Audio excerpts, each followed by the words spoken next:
Drift mode. Is this a gimmick or a useful feature?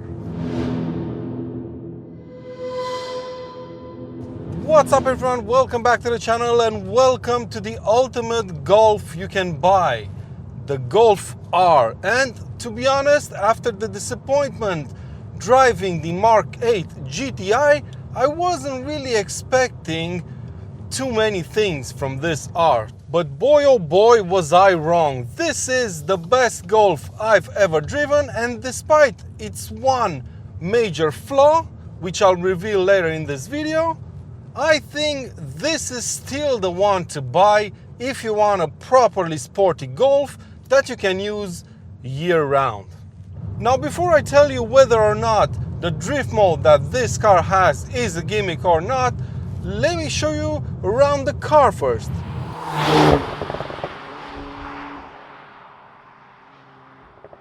So this is the Mark 8 Golf R, the fastest and most powerful Golf out there on the market today.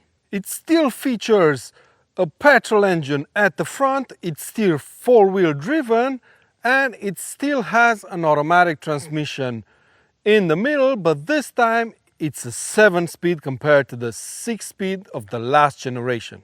Now this particular car is equipped with pretty much everything except for leather and a sunroof.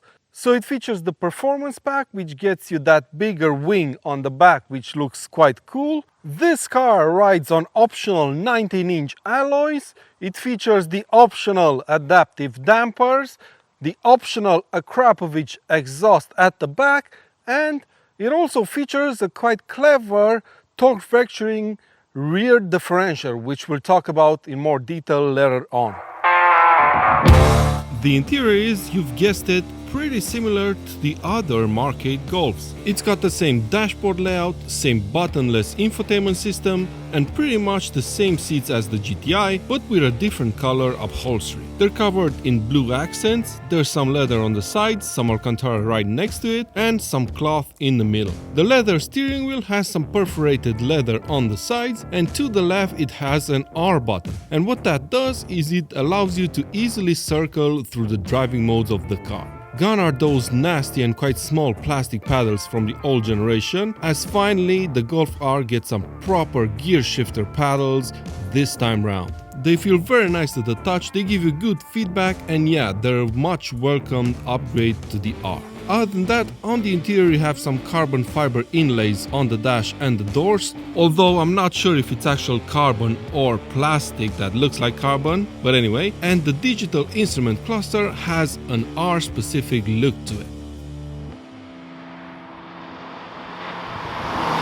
Very clever stuff from VW here. When you start up the car, it starts in sport mode, and as soon as you drive off, you immediately feel that you're driving something a bit more sporty than your usual Golf.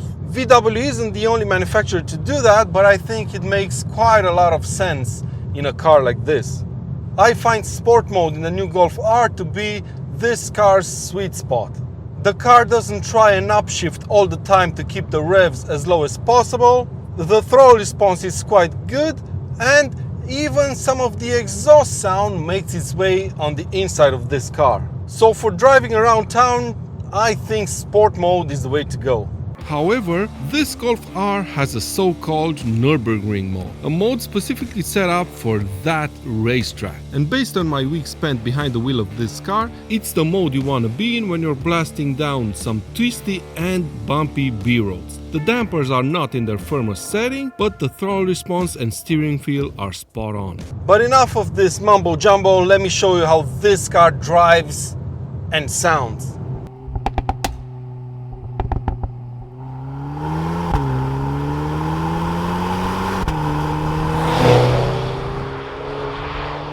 So why does this car feel so good to drive? Well, I think it's because it feels light on its feet and it's very quick to respond to your inputs. It's very agile and engaging to drive. It feels like it turns in faster and it doesn't feel as nose heavy as the previous car. It feels like a sports car, and that's high praise for a hot hatch. The four-wheel drive hasn't changed. It can still only send 50% of the power to the back wheels, but what's been added is a clever torque vectoring rear differential that can send 100% of the power that goes to the back to one of the two wheels.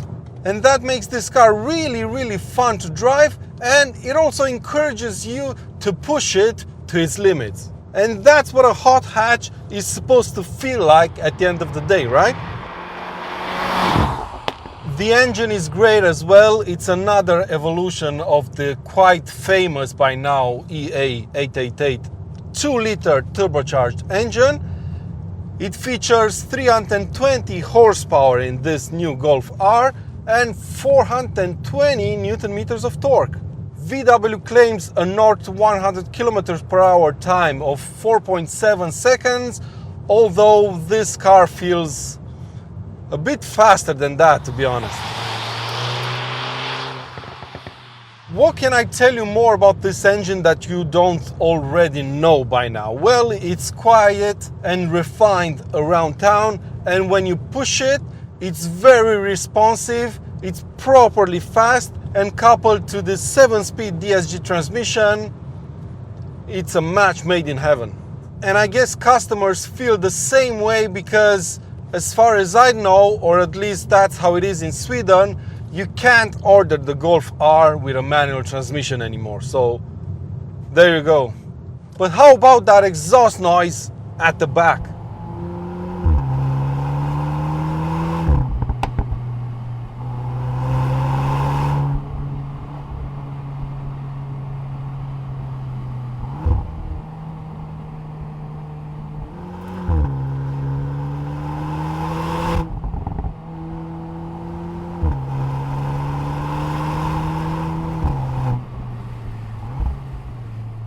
I know it's an expensive option, the Akrapovic exhaust on this Golf R, but it comes from factory, you have the full warranty of the car, it sounds really good.